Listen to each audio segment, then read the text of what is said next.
Welcome everyone. Today I'm going to be talking to Linda Pilkington from Ormond Jane. She's the founder of Ormond Jane, the perfume brand.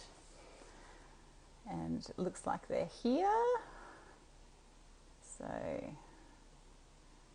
now I just need to...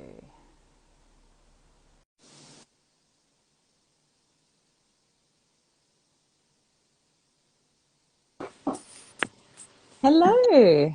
Hello, Sherry. How are you? I'm really well, thanks. How are you? I'm really, really well. Thanks very much. Nice to see you. You too, you too. Can you hear me okay? I can hear you perfectly well, thank you. Great, excellent. I love your top, by the way. You look Oh, beautiful. thank you. Your dress. And I'm quite jealous because you're still obviously in summer over there and it's Oh, freezing yeah. here. I was going to say, you look a bit overdressed. We've got a very hot day today, actually. One of the hottest of the year. Wow, there you go. And so I'm curious to know how hot is hot for London? You want centigrade or Fahrenheit? Centigrade. 37, maybe? Have I exaggerated? Oh, okay. Maybe 35. I was exaggerating, sorry. Well, that is quite warm, I suppose, because I guess the UK, like Australia, we're not really set up for cold weather, so everyone feels the cold down here. Everyone goes, "Oh, you're all wimps when it comes to the cold," but Yeah. it's only because we're not built for the cold here, and I think it's the same in Europe. They're not really built for the Oh, summer. we get very overexcited if weather person says we're going to have like 33 next week. Everybody is like, woo, and they start, and that's all they ever talk about all day and all night, like the weather. That's right. And then they take their holidays and decide not to go to work because they're going to go out and enjoy the sunshine. Anyway, I'll say thank you so much for agreeing to doing this. This is very exciting for me because I'm a big fan of Ormond Jane perfumes, and I only discovered them probably maybe 4 years ago. But ever since I first smelled them in the perfumery, I've been in love with them. So I'm very grateful for your time today. Seeing as how, I'm sure most people who are on here watching this tonight, and I don't know how to use Instagram, so I don't even know how many people are here. So I apologize to anyone who's here and I haven't waved at you. But I'm curious to know, well, I'm curious, but I've already sort of heard a lot of interviews that you've done, and obviously you did that masterclass last year, which I attended, and that was fantastic. But for anyone who's new here and doesn't know your story, do you want to share a little bit about how you came to be doing what you're doing now? Absolutely. Was the masterclass last year or was it the year before? I've lost time completely. Oh, I think it was last year because I remember Was I it? was in this house and we only moved in here last year. So Ah, yes. Well, I've now been in the perfume industry for over 21 years. I've been 21 years in my little boutique in Mayfair, but about 23 years in general. Growing up, I liked everything. I like aesthetics. I like things to look nice. I always wanted my bedroom to look beautiful. I started collecting perfume bottles, as my mother, when she was coming to the end of a perfume bottle, mainly just to make my bedroom look more glamorous and sophisticated. And as time went on, I took an interest in perfumery. I've always been very good at craftsmanship because where we lived in Cheshire, there's not a lot going on. There's one church and two pubs and a post office. So we had to entertain ourselves. And I particularly liked fragrance. I liked making scented candles, rolled up beeswax. I was quite good at it. And also there was a bit of me that was quite entrepreneurial. So like at the end of the Saturday afternoon, I'd have like 16 things I'd made. And then I'd be thinking, what am I going to do with all this? I'll go and sell it. So off I'd go and knock on the doors of the vicar's house and everybody like that and say. So it's all started off from there. And then many years afterwards, I bumped into a friend from my village who was now working for Chanel. And he remembered me. and he said, you know, oh, it would be fantastic if you could make a scented candle for my boutique. I'm allowed to burn candles, because it was fine jewelry, not clothes. Hmm. So, you know, that took about 6 months to follow what they wanted. It had to be the same color as the screens in Coco Chanel's apartment at the Paris Ritz. And there was a criteria. Eventually, I managed to present. They said, bravo, we'll take 50. You need to have a company to write an invoice. So I formed Ormond Jane so I could write an invoice to Chanel. And then it went from there, really. So word of mouth. Then I got commissions from Burberry, some very high-end interior designs. I got, I don't know if you know Anushka Hempel. She's from your neck of the woods. She's actually from Hmm. New Zealand.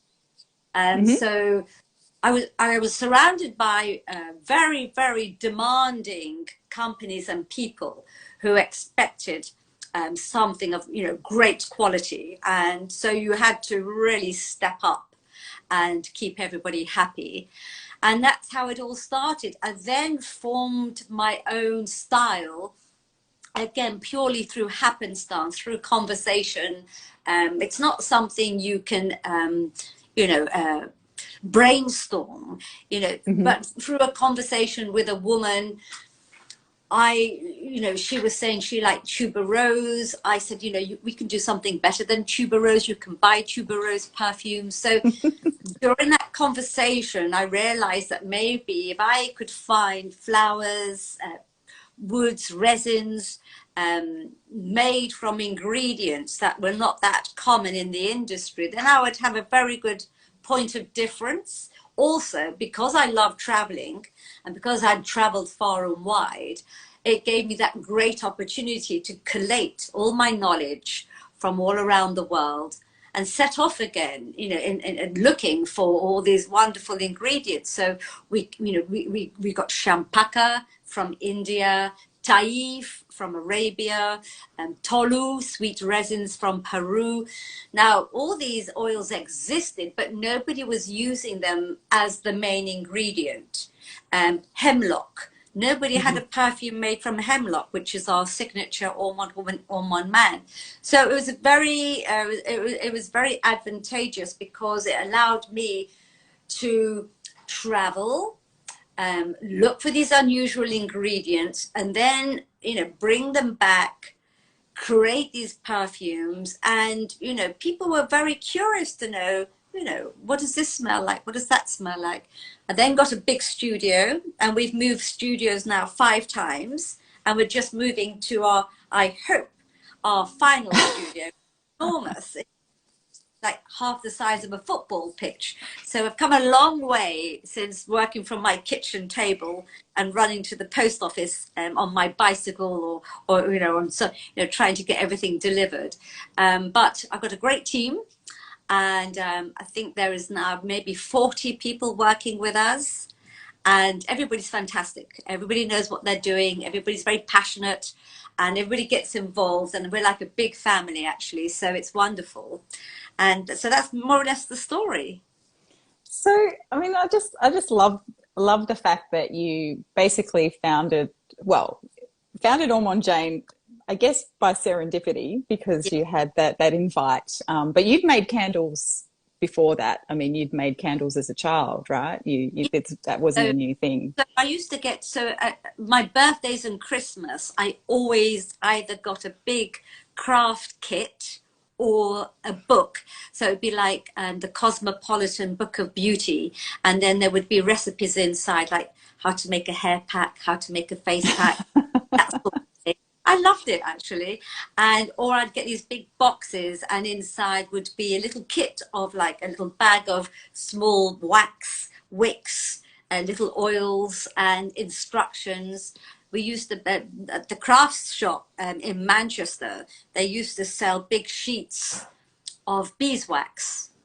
And so I learned to roll up the beeswax, and I used to make them look very glamorous. I used to I used to buy black beeswax, roll it up, put a black ribbon across the bottom, and they make a wax seal to hold it together. So it was always very glamorous. And I think Yes. everybody said that looks so lovely. So I think I felt quite confident that I could make something really lovely, because that's my thing. So yeah. Well, yeah, I haven't, the funny thing is I haven't actually tried the candles yet because Ah, I don't think we get the candles in Australia. I think we get the perfumes, but not the candles. So I will have to, what you get. I know that we're with Libertine and with Nick yes, Smart. yes. We've got 12, 13, 14 little boutiques. But I don't know if you get candles or not. Do Yeah, they I get don't know candles? either. I don't think I've seen the Ormond Jane candles in the store, but it's possible that because I've only been obviously into the Brisbane store, Yeah. perhaps they get them into the other ones. But Well, it's they just should so order funny. them because they're very good. Well, I will ask him to order them in because, yeah, I mean, obviously I love candles as well. And We anyone who loves perfume tends to love candles. So, hmm, um, I was but, do a very beautiful Christmas candle, a very good looking oh, Christmas. oh, very nice. And are the candles, one of the questions I actually had was, are the candles the same sort of scent profiles? Do they follow the perfumes is what is the They question, follow, or do you? but it's an expression of the Mm, perfume. So, for example, our frangipani is a pure absolute that costs a small fortune in the perfume. So, in the candle, it's an expression of that mhm, scent. But we put a very high percentage of oil in. We do a mixture of waxes, which is our little secret formula. mhm. Wick is made from cotton, and so we always, any given opportunity for us to upgrade to the latest, what's the latest on the available on the market, we always do. And when it comes to, let's say, sustainability, when we're coming to the end of maybe our internet boxes, if there's something new that is more up to date, more recyclable, we always go with that. So we're going step by step to always make sure everything's like on message, so we stay innovative, creative, and up to date with everything that's happening in the world. Yes. Oh, that's fantastic. And I'm the fact that you based I guess the what would I say, the mission of Ormond Jane is, the perfumes are very differentiated because you find these really unique ingredients. And I'm curious to know how you go about actually finding them because, Ah, well, that's changed somewhat, Sherry, from then till now. mm, Originally, I would literally go on these trips with, I had a big botanical book. I would look at plants that I liked the sound of, where they came from, where they're grown. And then sometimes I had very good trips and sometimes I had some terrible trips.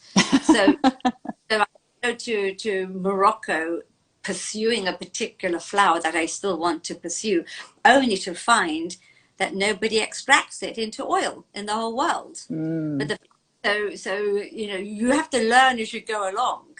And then, I had some successful moments, but then a friend of mine called Gazer, do you know the perfume molecule?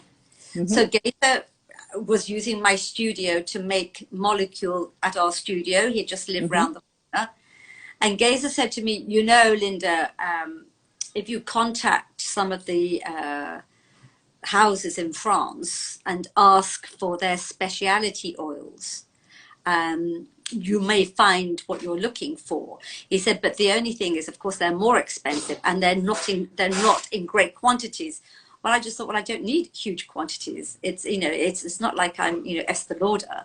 So I the number of companies, and in those days we still fax, and not that I'm ancient, fax days. And so then I started getting information coming through the fax machine, what specialty oils they had. And of course it was very exciting because it's like, oh wow. So it then changed somewhat. I didn't have to travel so much. And then actually, as people have got to know me and we've grown, companies like IFF, Expressions de Parfume, they know me. So if something new comes out, they will just send me a sample. Well, that's So it's handy.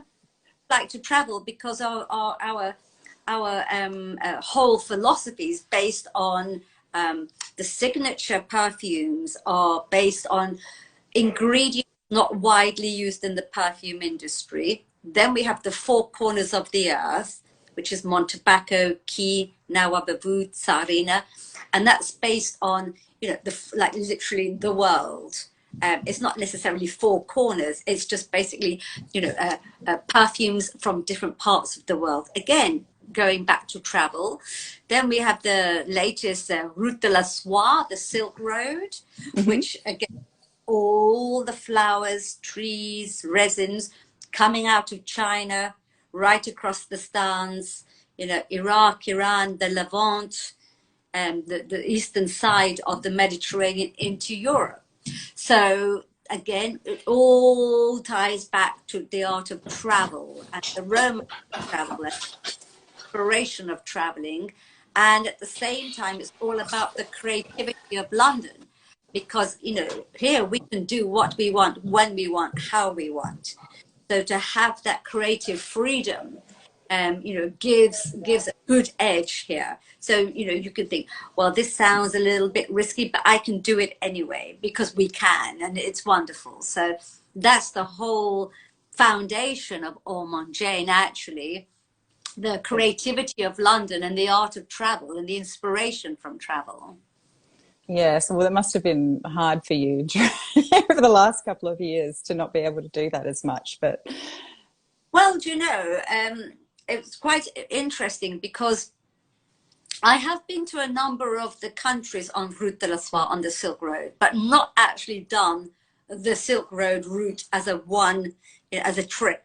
And during lockdown, my husband bought a book for me called The Silk Road, and it was a history of the world, a new history of the world. It was a fantastic book by a man called Peter Frankopan. And Peter Frankopan had written this book about everything that came out of China, like mathematics, silk, gunpowder, you know, all the things that we have in Europe and take for granted. He was saying this has actually all come from this neck of the world. I was absolutely fascinated with that. And so during that 2 years that we were all sort of home, I thought it would be wonderful to do a big map of this Silk Road trip. I got another book called Flowers of the Silk Road, and wrote it all down and then divided it all up, and then wanted to make each section have its own perfume. After lockdown, I went off to France, to Grasse, to Expressions de Parfume, and I explained the idea and what I had done so far on my kitchen table during lockdown. And then we picked up the pieces and then we created the Route de la Soie. And obviously now I want to go on the Silk Road with my husband and possibly my children. I'm not sure about that just yet, but because it's nothing worse than a teenager going, "Oh, mom," whereas you just want to have that whole freedom, don't you, to do what you want when you want, and sleep under the stars. So, like you say, was it hell not being able to travel? Well, it was just a new way of living and working with all these books on the kitchen table and all these oils. It was really occupied my mind, So I was quite busy. Clearly, yes. Creating this big trip, this big journey. That's amazing. That's incredible. You mentioned Gazer Sean. Is how do you say his surname? And I'm really curious to understand because you worked with him for a long time. He was the. So our relationship, we're good friends. He now lives in Berlin. He used to live in London. When we first met, he just literally came into the boutique and asked me, he said, "I've read about you. You've got a studio, you've got an alcohol.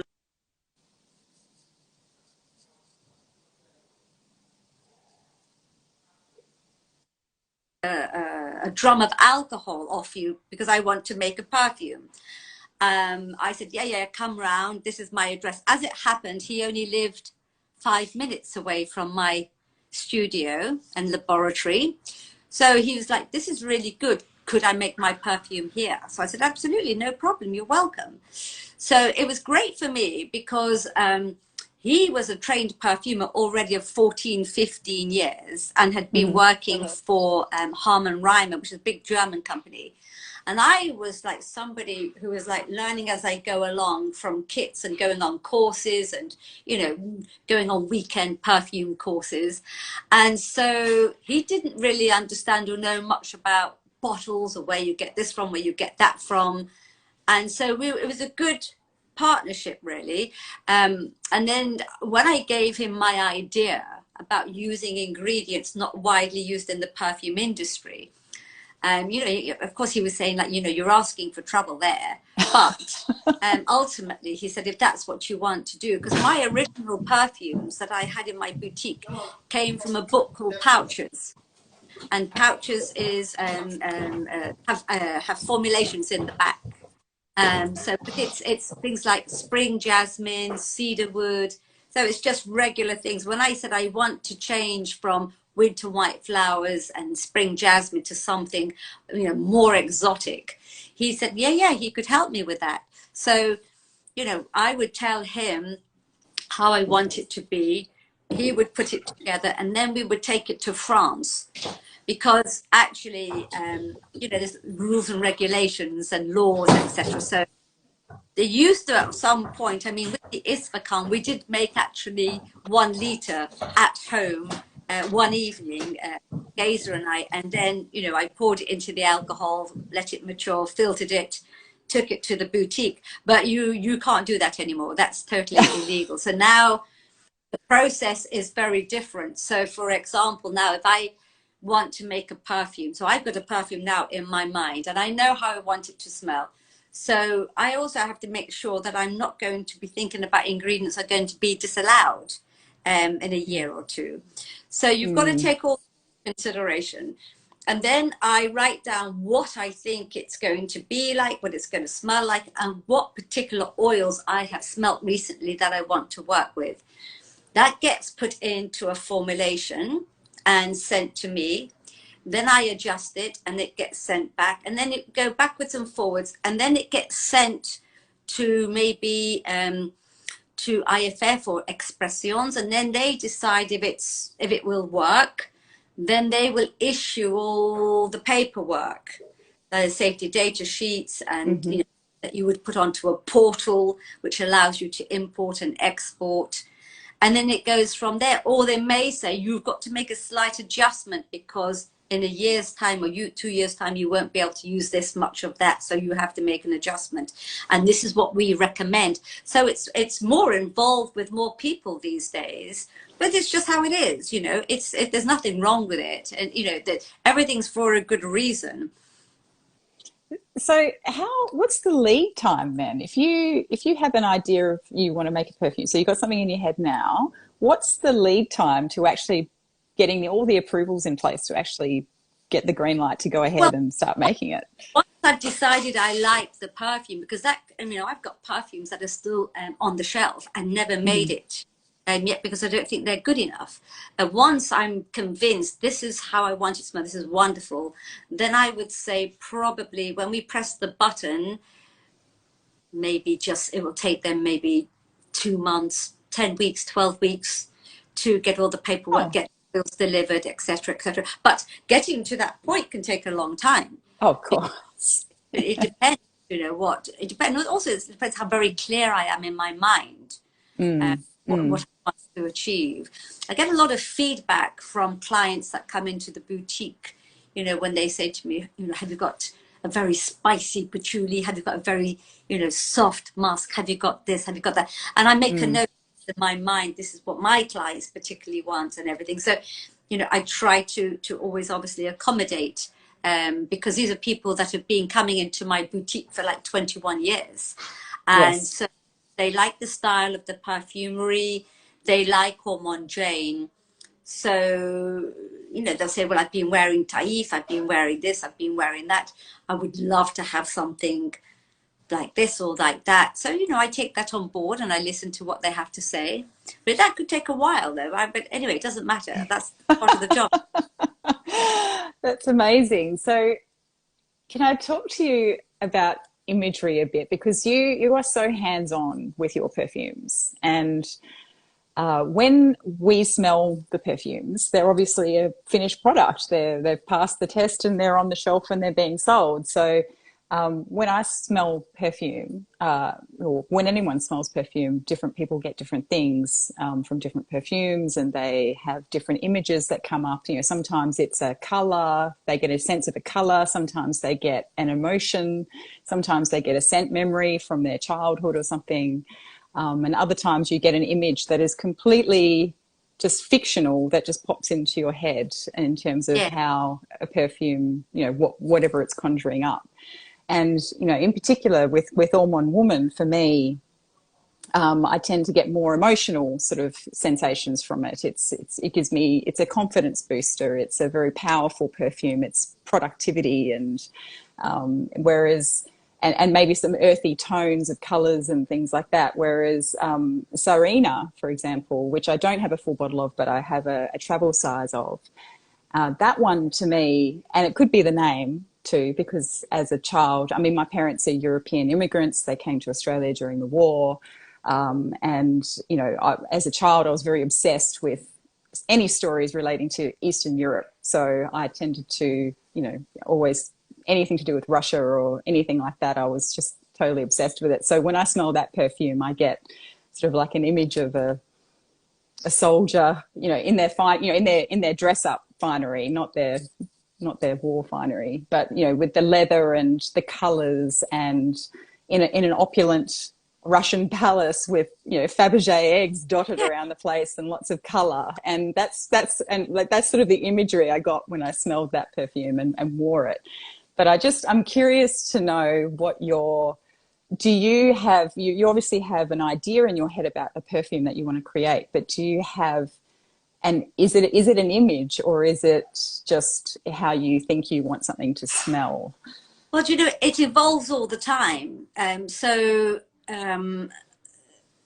say, for example, with Ormond Woman, when I got an oil called hemlock, and you just think, well, okay, so we know that, you know, hemlock is, you know, in England we just talk about, you know, hemlock poisoning. You know, you put hemlock in the tea, it paralyzes the body.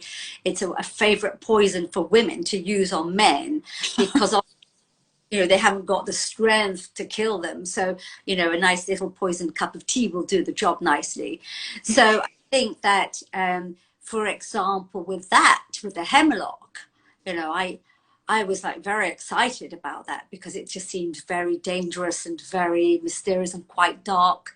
And then as the perfume was developing, it started to smell like the cedar woods and going through the forest. And what I visualized changed to, you know, this woman on horseback with a long black velvet cape, going through the forest of lovely violets, and, you know, galloping up across the grasses and everything. So I suppose my imagination just changes as the perfume develops. And with Sarina, for me, it was all about opulence. The perfume smells very opulent.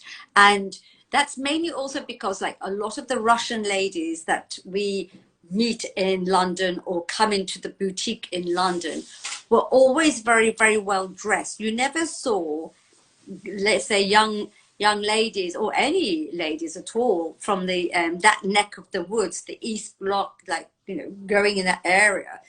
You'd never see a tracksuit and a pair of pumps, or, you know, or something casual. They were always dressed from top to toe, and had their hair beautifully brushed and nails done and makeup on. And I used to think it's really quite an achievement to really dedicate so much time in the day to making yourself so beautiful. When, you know, I just think, well, you know, if I'm popping out to the West End to, you know, have a look around the shops, I may just, you know, put on a nice shirt and a pair of trousers and, you know, flat sandals. It wouldn't cross my mind Yes. to go out. But they would always, I've never seen anybody underdressed. So I had this vision of like opulence and beautiful dresses and brocade and jewelry and their hair Mm. all, coiffured. So that was the vision I had, and I wanted it to smell opulent, and it does smell opulent. I mean, Tsarina, I wear Tsarina if I'm going to like a New Year's Eve ball, or I'm going to some sort of, big event where it's black tie and I'm putting on my, full length dress, then I would wear Tsarina. Almond Woman, I wear when I want to feel powerful, because I feel like it protects me. If I've got quite a big day, a formal day, where I've got to really think long and hard, paperwork, lawyers, banks, this, that, the other, I always wear Almond Woman. If I'm feeling like I've got a situation in my private life or in business life, I wear Almond Woman, because I just think if I wear this, I'll be protected. That's exactly how I feel when I wear it too. It's amazing. It's an amazing fragrance. How we get carried away with oneself, but it doesn't really matter, does it? Do you find it funny when you hear people tell you the stories of what the images that they get, or what they feel when they wear them? The best thing for me is when people come in and say what success they had when they were wearing one of our perfumes. Like, I was wearing Ispakand and I went for a job at Marie Claire, and I was talking to the editor and she offered me the job. And she said, if you're going to smell like that in the office, we would like you to be in the office. So when they tell me this, it makes me very, I've got gentlemen that said, I always had an eye on a particular young woman who totally ignored me across the bar, at our where we go out. And then when I started wearing your perfume at last, she was at the bar and she said, I love your perfume. What are you wearing? So it broke the ice and we started a conversation, and I'm on a date with her. So when people give me the feedback of the effects the perfume has had on their life, whether it's been through a job interview or romance or whatever, this is wonderful. I mean, there's what no better accolade is there? Absolutely, absolutely. And I tell you what, if a man walked past me wearing Nawab of Oud, I would I would be following him up the street. I don't think I've come across any men in Australia yet who wear that, but that is an amazing fragrance for sure.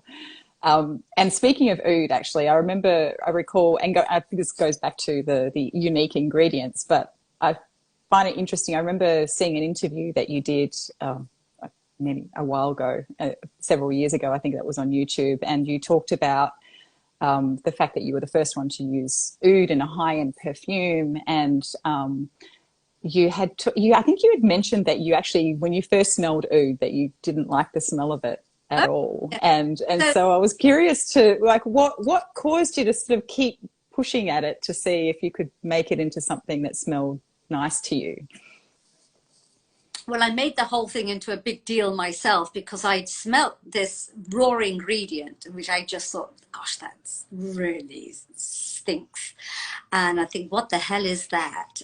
And they said it's oud, and I said, is it from the Middle East? They said, well, actually, the tree is the agar tree, and it grows in Cambodia and Laos.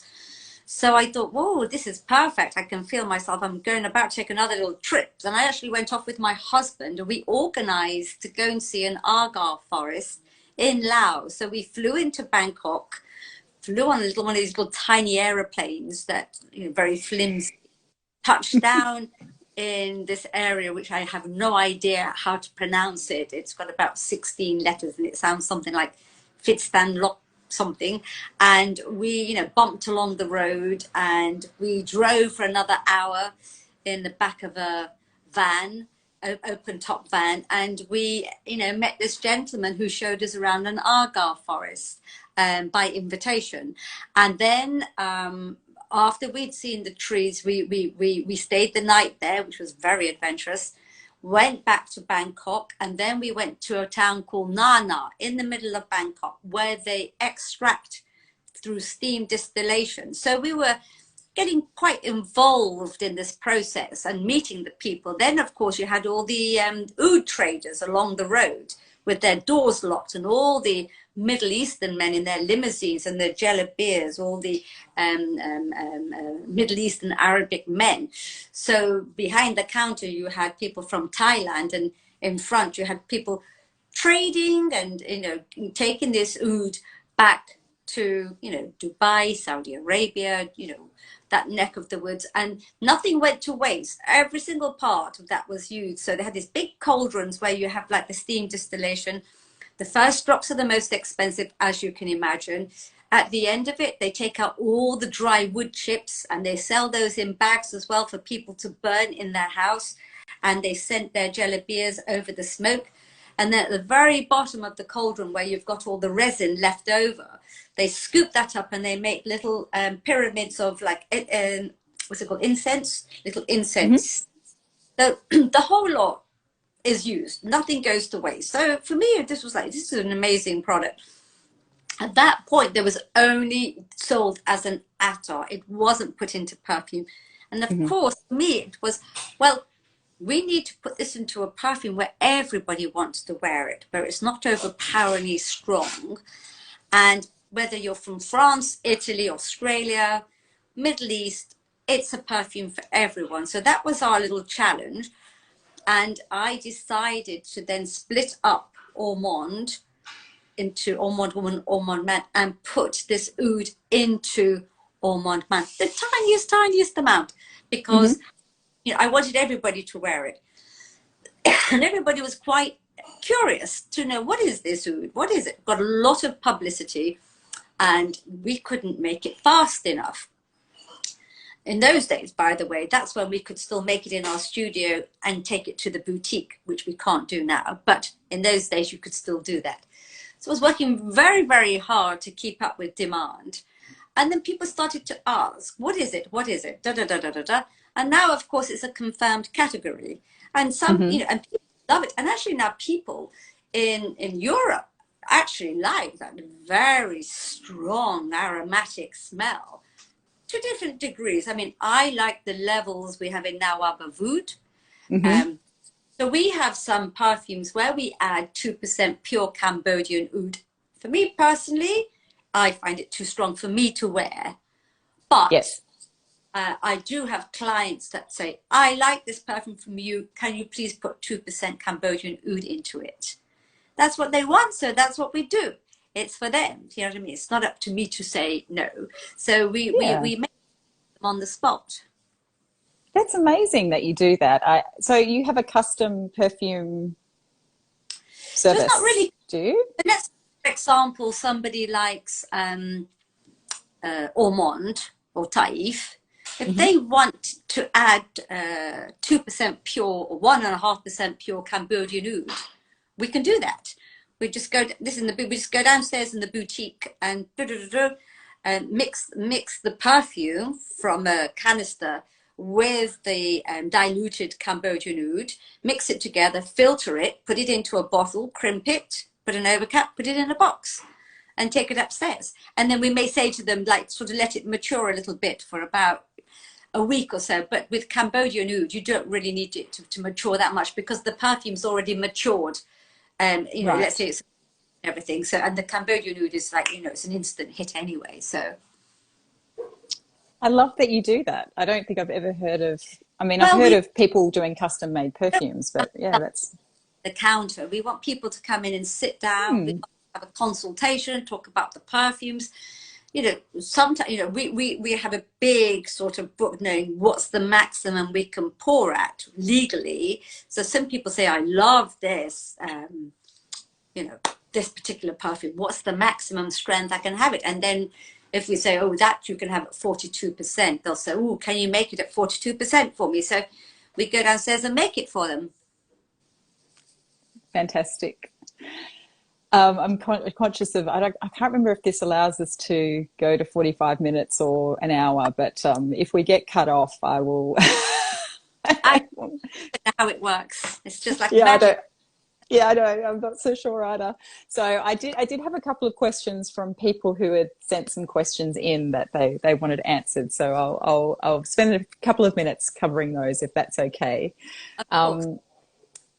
So one of the questions was, what are your personal favorites from the Ormond Well, Jane collection? my table, I always have a bottle of Ormond Woman, Frangipani, Osmanthus Taif Champaka, Zian from Route de la Soie, Key from the Four Corners, permanently on my dressing table. And I tend to wear perfume according to the day ahead and how I'm feeling.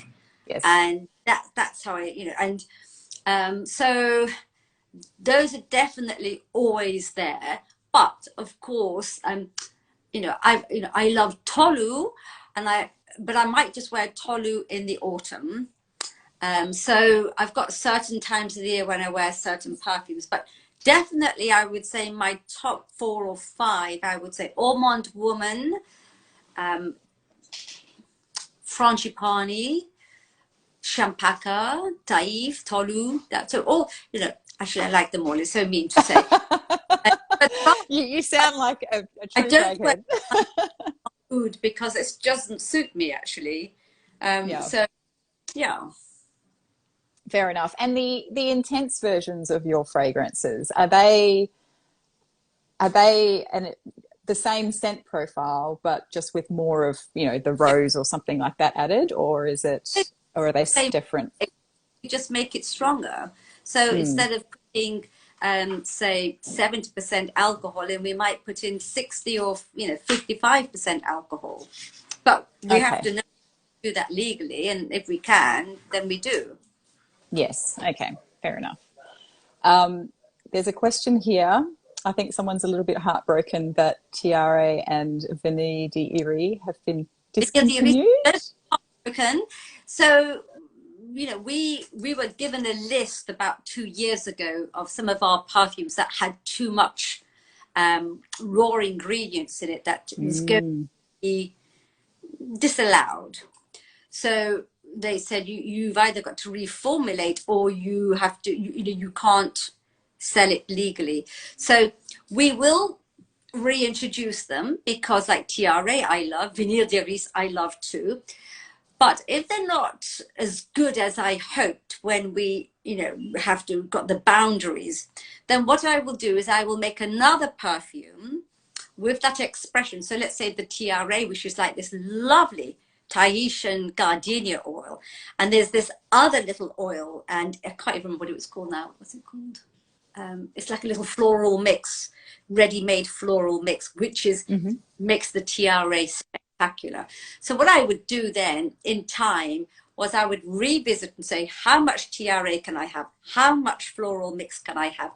And then I would rework it. Now, if I can't get it to be as fantastic as the original Tiare, I will just change the whole direction of it and make something just as good, but it won't be the Tiare. But don't fear and don't fret, because eventually I'll back, but it's going to take a long time because we've got a lot to do. Okay. All right. Well, I'm sure whoever asked that question will be very happy. I have one of the massive big bottles of Tiare and Vanille Iris, so I don't think I'm going to be running out of that anytime soon. I've got storage, so I've got my something to compare it to. So yeah, of course. Will Isfahan ever be renamed back to the original title? I'd forgotten that one had changed. It used to be I can't remember. It was Isfahan. The reason why I had to change it was because it was again it's actually on the Silk Road, but this is before I was even about doing the Silk Road. But I had, I thought this is a very beautiful area, and then on the 6 o'clock news, they said something like Iran is building a new nuclear place in Iran. So I was thinking, oh gosh, I think I better change the name quick. So I decided that I still like that area, and that was in keeping with the perfume. So I thought if I make a fantasy name, nothing could go wrong. Fair enough. I probably won't change it back because people know it, and it's registered now on the port. To change your name is really quite a big deal. So no, I can't change it back now, but never mind. It's not the end It's of a the world. fantastic name, and I didn't realize that it was completely conceptualized. I didn't realize that. I thought it might have been, you know, apart from another language. There you go.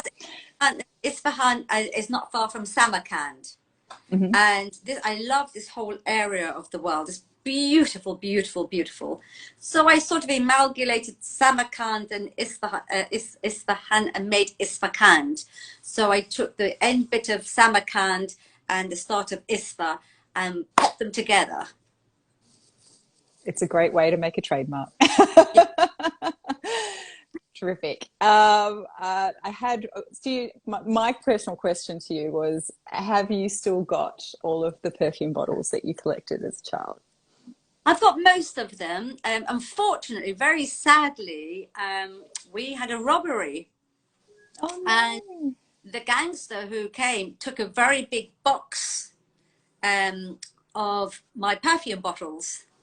And he probably didn't realize what they were and why they were in this box. Mm, But they just disappeared like that. And I never got them back. So I've got, you know, quite a few, but I haven't got them all. I haven't got yeah. the 50 ml square bottle with the square top, because I had about 4 or 5 of those in my box, and he took a whole box.